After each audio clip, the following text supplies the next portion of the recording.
de Bioética. Esta mañana el programa del Congreso consiste en los ejes temáticos de investigación y corrupción, protección de seres humanos en investigación, preocupación compartida, bioética, violencia y corrupción. Para dar inicio a la sesión matinal, es para mí un honor presentar a la doctora Pilar Massetti Soler, está conmigo, ampliamente conocida por todos ustedes, pero sin embargo voy a tratar de hacer un pequeño resumen de este hermoso currículum vitae, envidiable por cierto, y que voy a tratar, ojalá no me equivoque, de mencionar las cosas más importantes que ha hecho en su vida. Obviamente terminó en nuestra alma mater, la Universidad Nacional Mayor de San Marcos, se graduó de médico cirujano. Hizo además la segunda especialización también en San Marcos. De ahí pasó a Francia para especializarse en neurociencias en varios hospitales y terminó la Universidad Pierre y Marie Curie allá en París. Tiene un diplomado de gerencia hospitalaria, tiene un diplomado en gerencia de servicios de salud de ESAN y ejerce la docencia en su alma mater hasta la actualidad, a pesar de todas las vicisitudes que se tienen cuando uno hace docencia. Ha sido decana del Consejo Regional Tercero del Colegio Médico del Perú y ha sido ministra en el despacho de salud. Imagínense la labor tan proficua que ha tenido nuestra invitada, y hoy día ella se va a ocupar del tema que ustedes lo ven ahí, investigación en América Latina, Quo Vadis. Yo interpretando un poco el nombre que le ha puesto Pilar, creo que va a recordar por el título de Quo Vadis a la famosa novela polaca, dice, ¿a dónde vas? ¿A dónde va la investigación de América Latina? Para investigar en América Latina y sobre todo en países como el nuestro, pobres, ustedes entenderán la cosa más tediosa y más difícil, porque no hay ayuda para investigar. Actualmente la doctora trabaja en el Instituto Nacional de Ciencias Neurológicas, en el Servicio y Centro de Investigación Neurogenética. Doctora Pilar Massetti, tiene usted el uso de la palabra. Muy buenos días con todos, muy buenos días con todas. Le agradezco en particular al doctor Aro por esta presentación, que me ha hecho recordar muchas de las aventuras que he tenido en la vida y las cosas que nos suceden en Latinoamérica a los ciudadanos latinos, y es la posibilidad de que podamos hacer muchas cosas que de repente en otras circunstancias no podríamos hacer, adquirir muchas experiencias que nos hacen crecer como seres humanos y enfrentarnos a retos que probablemente escapan inclusive un poco a lo que se supone debiéramos hacer dentro de una trayectoria médica. Quiero agradecer también a los organizadores, porque el reto que me plantearon en esta presentación ha hecho que haya tenido que leer muchísima información. He tenido que leer cerca de 400 páginas en particular de un informe muy interesante sobre investigación en Latinoamérica, como corresponde a todo investigador en los minutos que nos quedan entre los diferentes trabajos que hacemos. Hablar de investigación en América Latina creo que es parte del posicionamiento que tenemos que tener todos los latinos. Los países que investigan son los países que avanzan y nosotros estamos avanzando, pero no estamos investigando mucho. Avanzaríamos muchísimo más si pudiéramos consolidar la investigación mucho más en nuestro país. Un aspecto importante es reflexionar por qué, si nos falta tanto, tenemos que investigar. ¿Por qué si tenemos recursos tan limitados tenemos que investigar?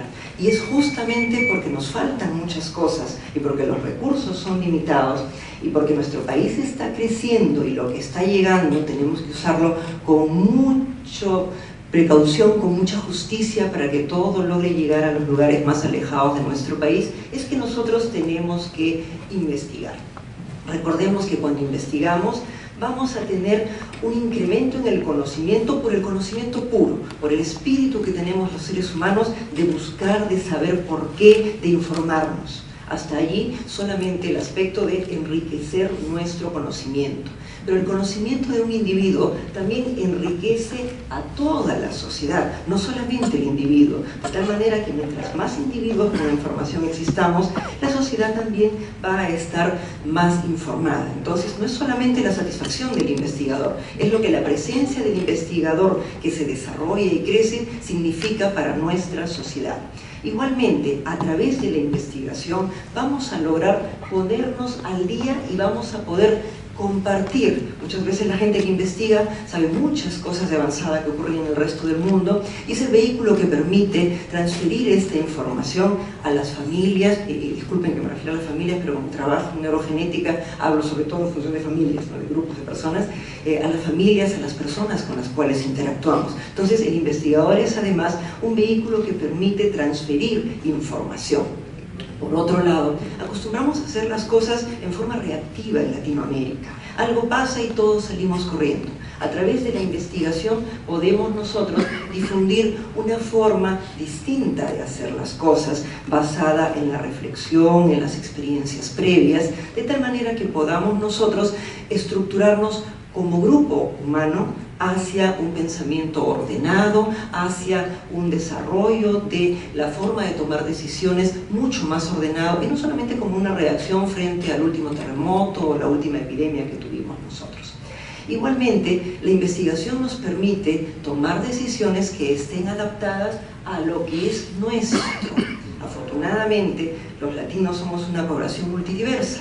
Somos una población con mucha historia diferente por detrás que nos enriquece y nos encontramos todos juntos unidos por el mismo idioma. Esto hace que nosotros debamos tener decisiones que es muy interesante analizar lo que se hace por fuera, pero debieran en realidad estar tomadas en base a lo que ocurre en nuestra propia realidad. Se investiga para tomar buenas decisiones de gestión en base a nuestra realidad y no tomar decisiones en base a lo que, con mucho respeto, pero nos viene desde fuera. Entonces es importante que podamos nosotros utilizar para esto la investigación. Y el desarrollo e innovación nos permite que lo desconocido sea cada vez menos y que la realidad local sea más prevalente.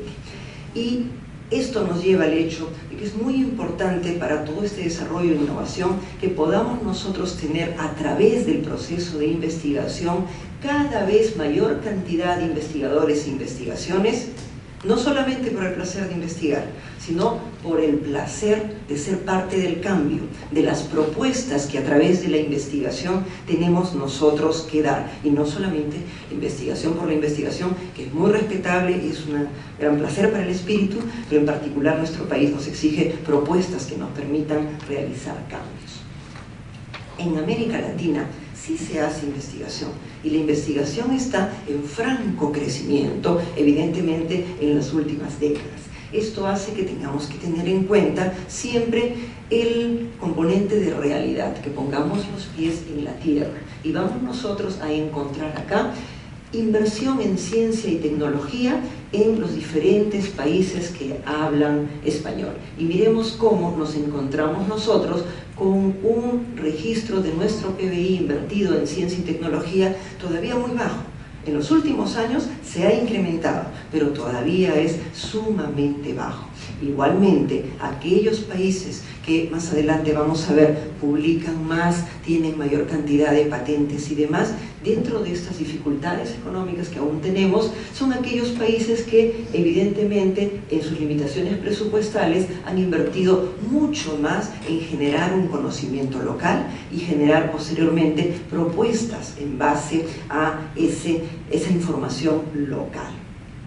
Igualmente, recordemos nosotros en los últimos años aspectos vinculados con la investigación y la inversión en investigación y nosotros los latinos. Y podemos ver nosotros como continente en relación, por ejemplo, a todo el resto del mundo, en particular el hemisferio norte encima de nosotros y al costado de nosotros. La investigación en realidad en nosotros todavía jala pocos recursos. Miren lo que está sucediendo en el Asia, con todas las críticas que le podamos hacer a la investigación en el Asia y, por ejemplo, las últimas dificultades que han habido en relación con células madre y demás. Con todas las críticas que le podamos hacer, miren la importancia de la investigación, cómo se está invirtiendo justamente para luego seguir avanzando más como grupos humanos.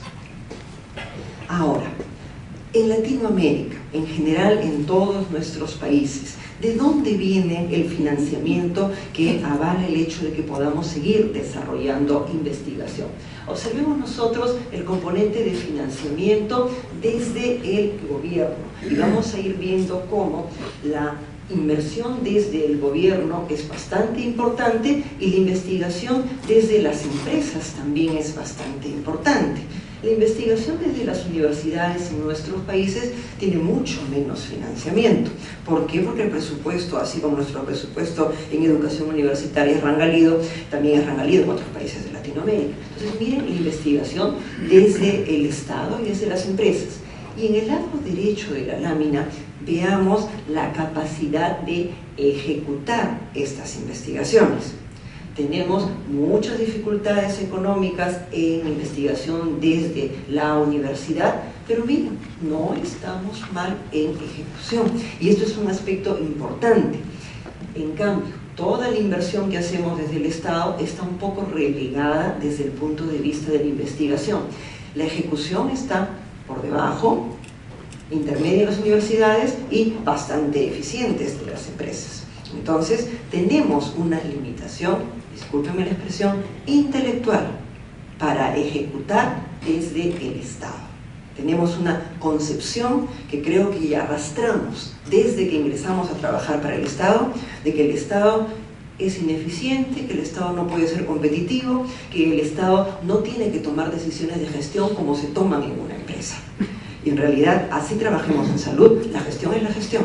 Y se requiere una atención para las personas que se acercan a nuestros hospitales que sea eficiente, tan eficiente como es alguien que está interesado en que lo que invierte como dinero le redunde en una serie de ventajas económicas también. Entonces, nosotros no vamos a recuperar tal vez economía, pero vamos a recuperar mucha calidad para nuestra población y sin embargo estamos acostumbrados a ser altamente ineficientes, a pesar de que tenemos todas las IAs. Tenemos la Fiscalía, la Contraloría, la Auditoría y no sé cuántas IAs que nos persiguen en las instituciones del Estado, pero al mismo tiempo, de haberle hecho la trampa, encontramos siempre la forma de argumentar, no es que no pudimos ejecutar porque pasó tal cosa, pasó tal otra, pasó tal otra. Entonces vivimos desde el Estado, y yo soy trabajadora del Estado, con un espíritu un poco derrotista respecto a nuestra capacidad de ejecutar las cosas con eficiencia. Y creo que esto es algo que los trabajadores del Estado en toda Latinoamérica y en particular en nuestro país tenemos que ser absolutamente conscientes. Visto esto, tengamos en cuenta algunos aspectos de cómo se distribuye la inversión en investigación en Latinoamérica. Miren, investigación aplicada 51.8. Es muy interesante observar esto. ¿Por qué? Porque realmente esto es lo que va a significar muchas alternativas de cambio para nuestra población y mejores decisiones de gestión para las autoridades en los más altos niveles. Nuevamente, las autoridades en alto nivel toman decisiones de gestión en forma reactiva, no necesariamente en base a la investigación, porque si vemos esta lámina, por ejemplo, desde el punto de vista de nuestros ministerios, estas son los que alimentarían las decisiones de gestión y no necesariamente es así. También hacemos trabajo experimental y trabajo en investigación básica. Un detalle que se aprecia en los diferentes países de Latinoamérica es que la investigación básica, que tiende a ser cara, sí tiene un perfil que se encuentra en lenta disminución. De allí que la investigación básica es la que nos va a dar luego otras ideas para poder avanzar en la investigación aplicada. Y esto es algo que tenemos que tener mucha conciencia desde el ambiente universitario y desde el ambiente de investigación estatal para poder dejar que levante nuevamente. las áreas que más suscitan inversión: tecnología agrícola e industrial, salud humana y luego geología. Está avanzando cada vez más energía y medio ambiente de acuerdo a las corrientes mundiales. Pero miren ustedes cómo estamos buscando investigación en cosas que nos reditúen rápidamente y donde generalmente son las empresas privadas las que están investigando. Se hace, en tercer lugar, investigación en salud, pero no necesariamente debemos cambiar mucho la salud, lo cual nos hace nuevamente ver la diferencia que hay, la distancia que hay entre las ideas que se recogen y las decisiones que se toman, que no necesariamente están en base a estas ideas. Miren ustedes la distribución, cuántos dólares por habitante invertimos cada año en los diferentes países. Y miren nuestro país. Si hablamos de investigación y lo distribuimos entre todos los peruanos, la cantidad que invertimos por habitante es una de las más bajas, ciertamente. Miren frente al hemisferio norte, por encima de nosotros directamente. Entonces, encontramos aquí una diferencia significativa que tenemos que movilizar. ¿Quiénes están investigando? La investigación, es verdad, desarrolla cada vez más y números cada vez más crecientes. Miren, más del 100 y pico % de crecimiento. El perfil de investigadores es interesante. En muchos países de Latinoamérica ya se está haciendo una evolución a investigadores de jornada completa. En el Perú no les puedo decir porque no hay información disponible con respecto a jornada completa, ¿no? Entonces no hay una cifra que podamos reflejar en el Perú. Otro detalle importante es, estamos teniendo más o menos una proporción de 4 mujeres por 6 hombres en investigación. Se mantiene más o menos estable en las últimas décadas. Y el área de trabajo de la investigación estamos viendo siempre en educación superior en número y luego en las empresas. Todo esto de acá se refleja en todos los niveles, ¿no? Por ejemplo, nosotros somos un servicio catalogado como tal, somos un servicio de investigación, como comprenderán, un trabajo asistencial en un instituto. La teoría dice que los institutos están para investigar y de acuerdo a la investigación se hace una serie de propuestas. Somos instituciones disque rectoras, por ejemplo, somos institución rectora sobre la neurología en nuestro país. Sin embargo, el hecho real es que el instituto vive con un 60% del presupuesto que depende de los recursos directamente recaudados. Entonces, tenemos que ver un número de pacientes que nos permita pagar las cuentas. Cuando uno puede ver 20 pacientes en 4 horas, nosotros podemos ver 4 familias en 4 horas. Hacemos consulta de 1 hora de duración. Por consiguiente, desde el punto de vista económico, como no somos muy rentables, ciertamente, esto también lleva al hecho de que nosotros vamos a tener perfiles de investigadores muy parecidos a lo que estamos viendo. Por ejemplo, nosotros sí nos dedicamos, los 4 que trabajamos allí oficialmente, a jornada completa. ¿Por qué? Porque hemos definido en nuestros documentos de gestión al servicio como de investigación. Si lo hubiéramos definido como asistencial, tendríamos parámetros diferentes que no nos permitirían hacer lo que estamos haciendo en este momento. Segundo asunto, somos mitad, 2 hombres, 2 mujeres. Y un detalle muy importante es educación superior para nosotros. Este es el perfil de nuestro servicio para que tengan una idea. Tenemos investigadores invitados, definimos como investigador invitado aquel que viene a hacer un trabajo puntual en nuestra institución y son fundamentalmente tesistas. Tenemos 5 residentes haciendo tesis con nosotros de diferentes niveles y tenemos 7 biólogos, tanto estudiantes para graduarse como de posgrado, haciendo tesis con nosotros. Y tenemos investigadores asociados y miren cómo caen las cifras. Los investigadores asociados son aquellas personas que a lo largo de los años hemos ido contactando, hemos ido guardando vínculos, hemos ido fortaleciendo vínculos, algunos en el interior del país, y con los cuales estamos haciendo algunos trabajos que no dependen necesariamente de una tesis. Por el momento en nuestro país las tesis son una fuente muy importante de desarrollo de la investigación. Otro detalle importante tiene que ver con las características de formación de las personas. Miren ustedes cómo vamos teniendo, en la medida que tenemos que subir hacia niveles mayores de conocimiento, menor número de personas en Latinoamérica que se dedican a investigación y que alcanzan niveles de doctorado. Y los tiempos promedio van a ser realmente tiempos que van a hacer que nosotros tengamos que demorarnos mucho. Estamos hablando de los que sacan el título.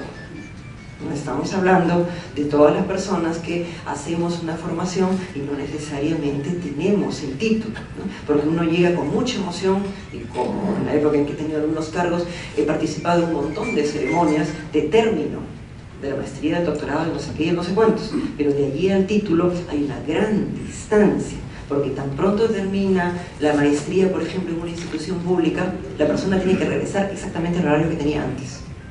Entonces, ¿en qué momento hace el trabajo? ¿No? Como comentábamos conversando en el corredor, uno piensa cuando maneja, uno piensa cuando se baña, uno piensa cuando come, no tiene un tiempo específico para pensar. Entonces, eso hace que tengamos nosotros dificultades para que podamos, esos son los que se titulan. Habría que tener la estadística de cuántos no se titulan, con todas las barreras de acceso que hay para todos estos asuntos de titulación. Por ejemplo, un trabajo terminado y aprobado en San Marcos, para tener el título le puede tomar a un médico exresidente su título de especialidad, sin el cual hace ejercicio ilegal de la especialidad 8 meses.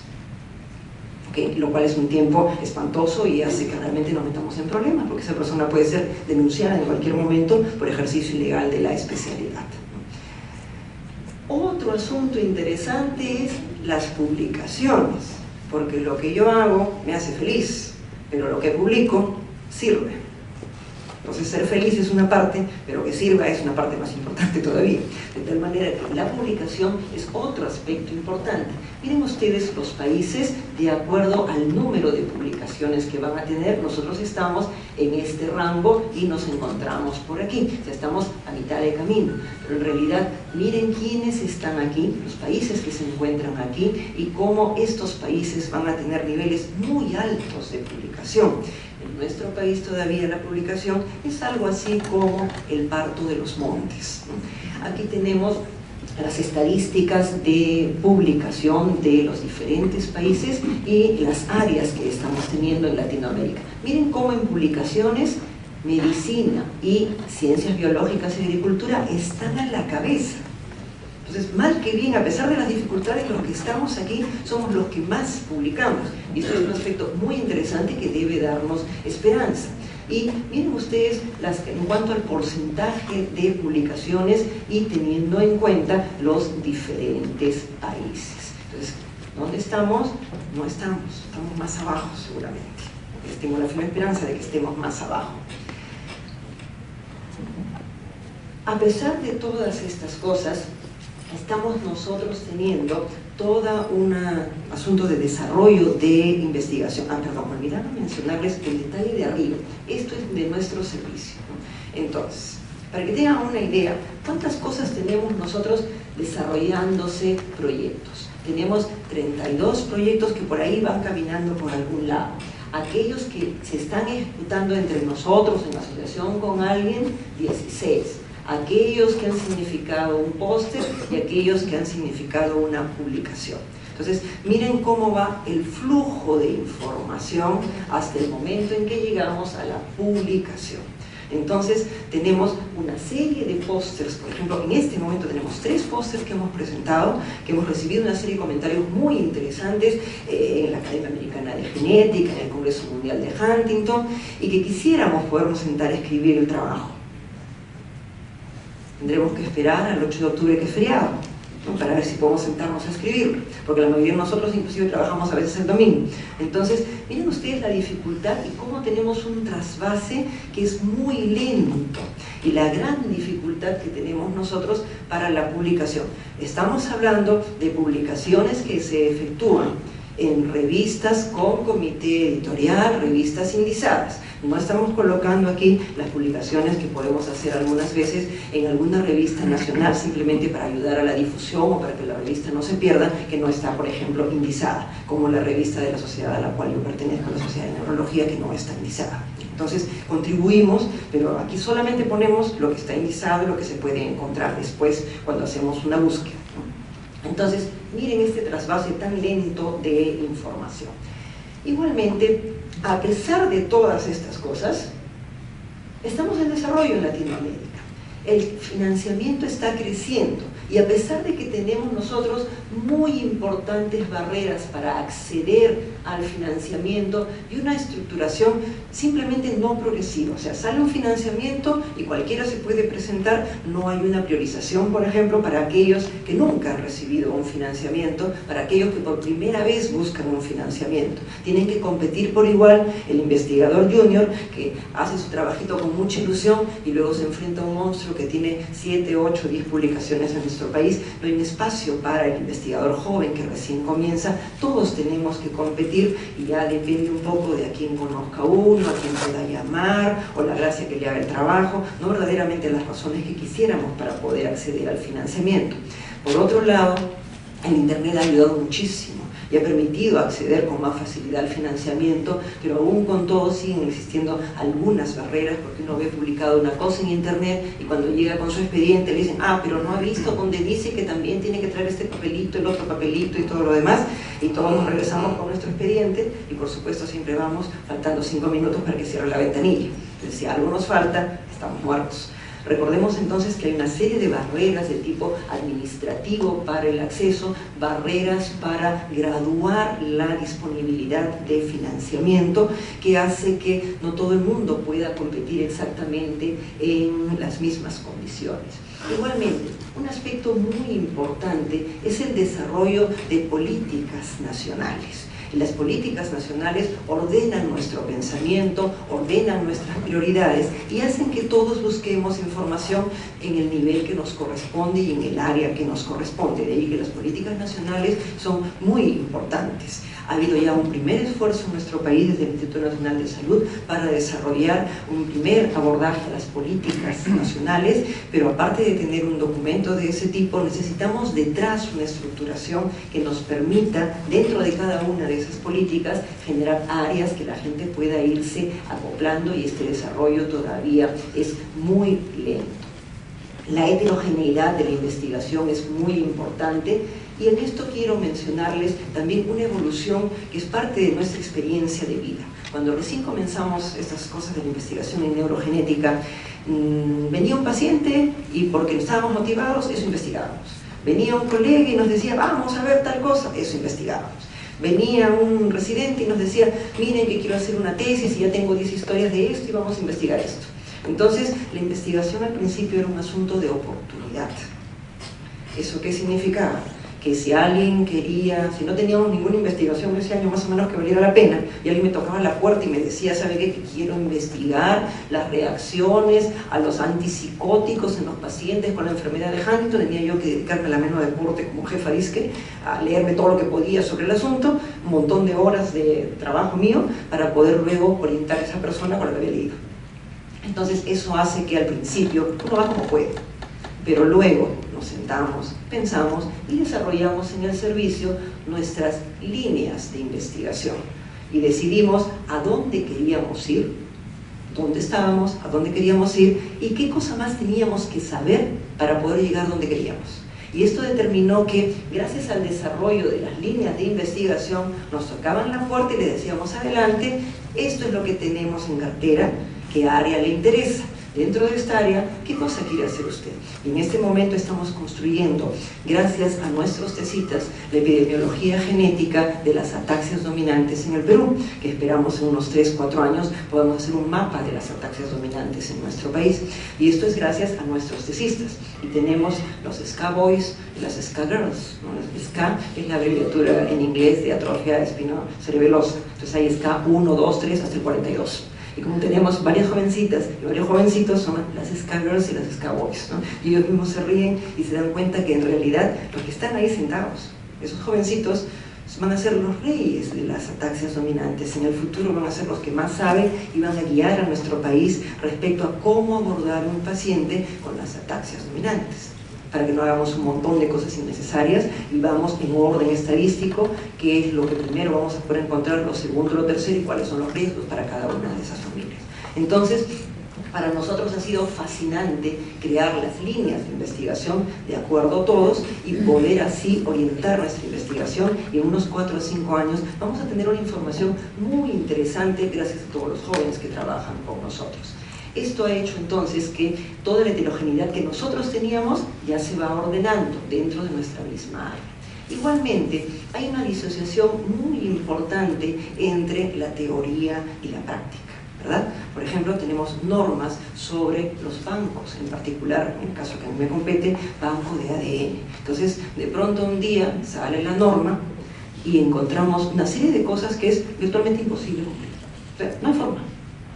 Teóricamente, ¿qué deberíamos hacer? Banco no debería existir. Entonces, ¿qué hacemos? ¿Botamos la muestra de ADN de nuestros pacientes? Le decimos, ¿a quién pertenece esa muestra? ¿Pertenece a nosotros o pertenece a las familias de muchas personas que inclusive han fallecido y que con justo derecho dentro de 10 años me dirán, ¿sabe qué? Yo tengo este problema y esta incoordinación en el brazo y en el año no sé cuánto, sí que mi abuelito vino acá. Entonces, porque hay una norma, no deshacemos de esas muestras, no generamos transiciones. Tomamos una norma que es muy interesante, muy buena, muy competente, en otro lugar, y no vemos nuestra propia realidad y una transición, como hubo en Europa, los bancos de ADN en Europa, se generó una norma interesantísima y una transición. Y se dijo, todos los que ya existen, esto tienen que hacer, tienen tantos años para adecuarse. Todos los que van a hacer a partir de este momento banco, lo tienen que hacer bajo estas reglas de juego. Entonces, las transiciones son muy importantes para que no exista una disociación entre la teoría y la práctica y no exista una disociación entre lo que nos exige el regulador y lo que el regulador es capaz de cumplir. Porque nos exigen un montón de cosas, pero habría que ir a mirar si el mismo regulador las puede cumplir. Se lo digo yo que estaba en el Ministerio de Salud y he visto claramente que hay un montón de cosas que no podemos cumplir. Entonces, tener una norma que no podemos luego supervisar, tenemos una norma que les exigimos a los demás que cumplan, pero nosotros mismos no cumplimos, estamos realmente en un problema de disociación muy importante. Por otro lado, hay una total falta de estímulo a lo que es la formalidad. Es decir, uno cumple con absolutamente todo y ni siquiera recibe las gracias. El que se escapa fuera de hora, el que hace el trabajo de cualquier manera, el que el consentimiento informado lo hace firmar de allá, firma acá rapidito, ¿no? En realidad tiene exactamente el mismo trato que la persona que se esfuerza. Y en nuestro país hay un problema serio, por un lado, de espíritu punitivo, de tal manera que todo es castigado, pero el vivo no es castigado. Y por otro lado tenemos las dificultades para adaptarnos a todas estas cosas y tenemos también otra disociación importante, que es la falta de acompañamiento en los procesos. Surgen las cosas, pero no nos apoyamos en el proceso de entendernos para que todas estas cosas puedan ser mejores. En nuestro país tenemos una formación en investigación no estructurada. Nos toma mucho tiempo para llegar y hay una serie de competencias que están pendientes. Tenemos formaciones adicionales. Nosotros ahora estamos ya diseñando en nuestra página web nuestro perfil. Necesitamos que el estudiante llegue por lo menos con un conocimiento intermedio de inglés. Si nos llega con un conocimiento inicial, no nos sirve, porque ya la genética es bastante complicada. Si no domina el tema, encima tiene que traducirlo, estamos absolutamente perdidos. Entonces, tenemos una serie de competencias adicionales pendientes. Necesitamos que nuestros estudiantes, por ejemplo, los que van a hacer tesis, no podemos perder el tiempo explicándole cómo se maneja un procesador de bibliografía.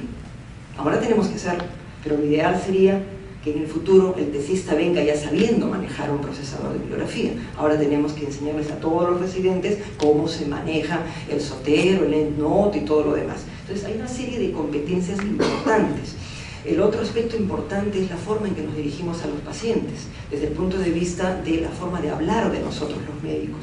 Les explicamos a los pacientes, ¿sabes qué? Tiene usted una amplificación tremenda de su triplete repetido.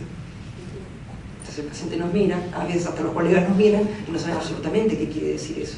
Entonces, esa capacidad que debemos desarrollar nosotros, los médicos, los biólogos, los que trabajamos en áreas de la salud, para poder hablar de una forma tal que nos entiendan. Todas estas competencias adicionales se encuentran pendientes en la mayor parte de nosotros y las vamos aprendiendo en la medida en que vamos a hacer investigación. Hay un detalle muy importante que siempre he mencionado cuando hablo desde el trabajo del Estado, y es que para trabajar para el Estado se requiere una personalidad obsesivo-compulsiva con una tremenda hipoperfusión en el lóbulo prefrontal.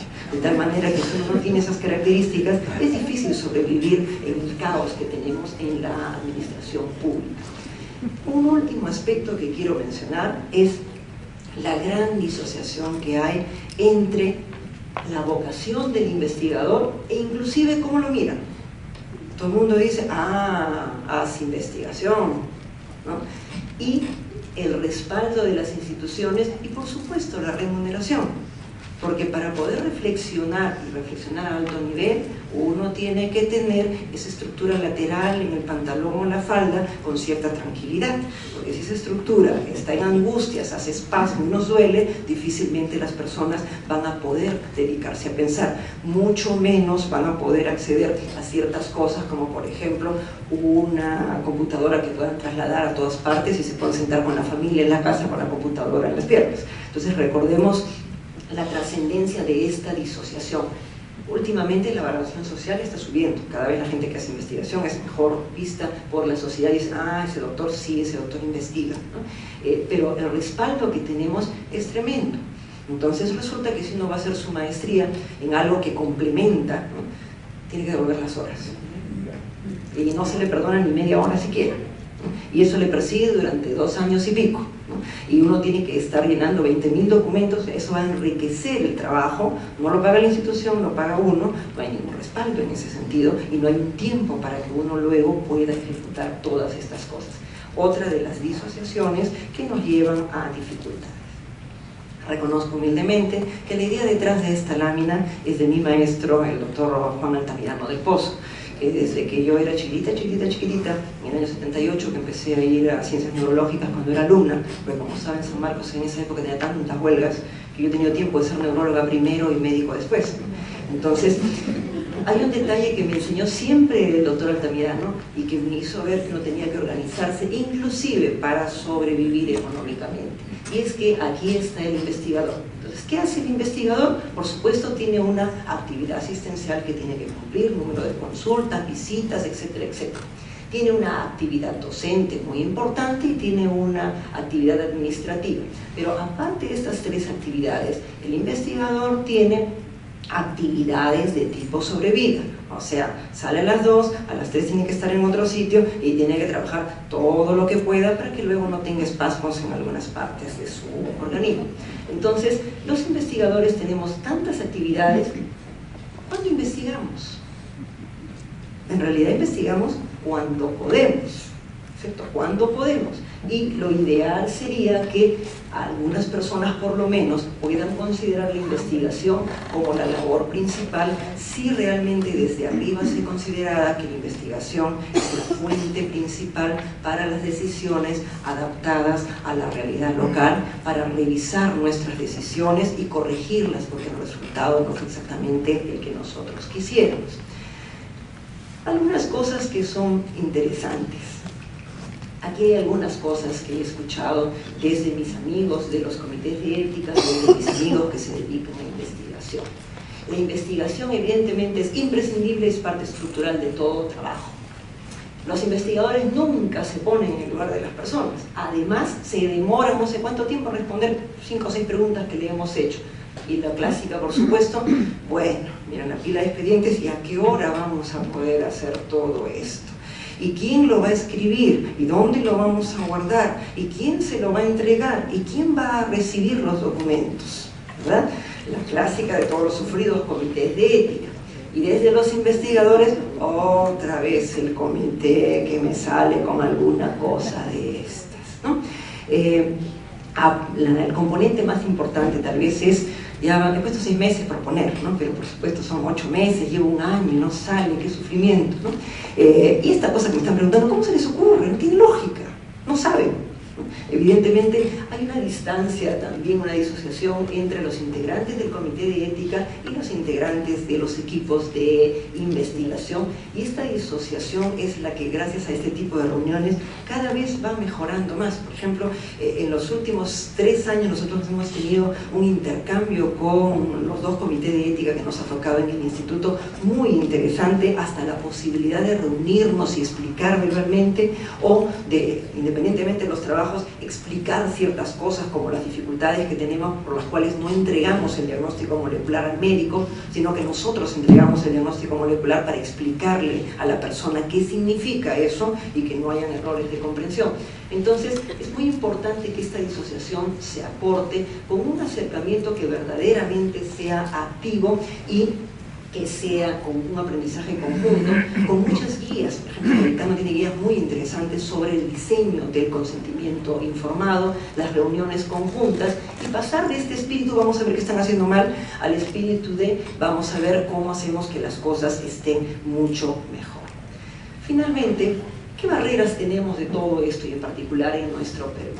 El tiempo, para poder discutir, para poder aprender, para redactar muchas cosas, para poder facilitar información, para explicarnos entre nosotros y a las personas que trabajan en investigación, y que los aspectos éticos deban ser el enfoque inicial en todo, justamente porque tenemos poco, es que lo poco que tenemos que hacerlo bien y con eficiencia.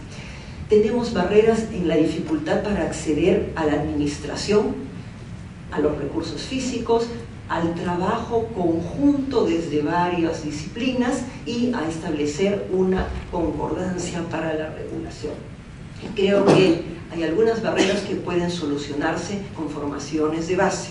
La ética la vemos cuando ya hemos avanzado mucho, de tal manera que nuestro ejercicio inicial de la carrera como alumnos no se basa desde la ética en los primeros años. Si partimos de ese primer momento, estupendo, porque ¿quién compite contra la explicación de la reacción de la polimerasa y los principios de ética? Todo el mundo se va a ir a escuchar a la polimerasa. Entonces, si desde que empezamos tenemos el manejo ético y desde que empezamos los alumnos se forman sabiendo cómo establecer una relación de igual a igual con la persona que tenemos delante, eso va a hacer que va a ser tan atractivo la PCR como los principios de ética, y una forma inteligente de acercarnos a la ética y de manejarnos con nuestros pacientes. La importancia de que la ética sea transversal a todas las especialidades y no sea solamente un curso de bioética, sino que en realidad en cada uno de los cursos se traten los aspectos éticos, y por supuesto un aspecto que no podemos soslayar es la ética desde nuestros directivos, de tal manera que no por tener una publicación más para la institución, no importa, vamos a hacer una excepción. Entonces realmente debemos tener todo un componente desde la parte más alta para llegar a todas estas cosas. Esto que ven ustedes aquí es parte de lo que es nuestra página web, de uno de los jóvenes que nos acompañan.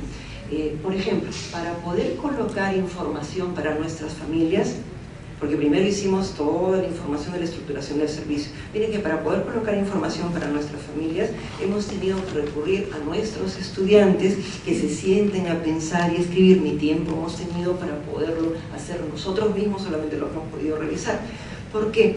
Porque realmente nos falta trabajo para todas estas cosas. Sería muy interesante poder evaluar de todo lo que hemos escrito, por ejemplo, ¿qué han entendido nuestros pacientes? Y ni siquiera tenemos tiempo. Sería estupendo poder modificar esos contenidos redactados lo más sencillo que se pueda, pero vamos a ver si los entienden. O sea, han sido nuestros alumnos que han escrito en un lenguaje muy sencillo para que sea del grupo, realmente los estudiantes, los que tienen la formación todavía en camino, el lenguaje más sencillo. Y luego nosotros hemos tratado de simplificarlo más y hemos conversado con algunos trabajadores no profesionales del instituto para que lo lean y a ver si nos entienden. Pero aún con todo, sería estupendo que pudiéramos ver si las familias que lo leen pueden entender las cosas que hemos escrito nosotros aquí.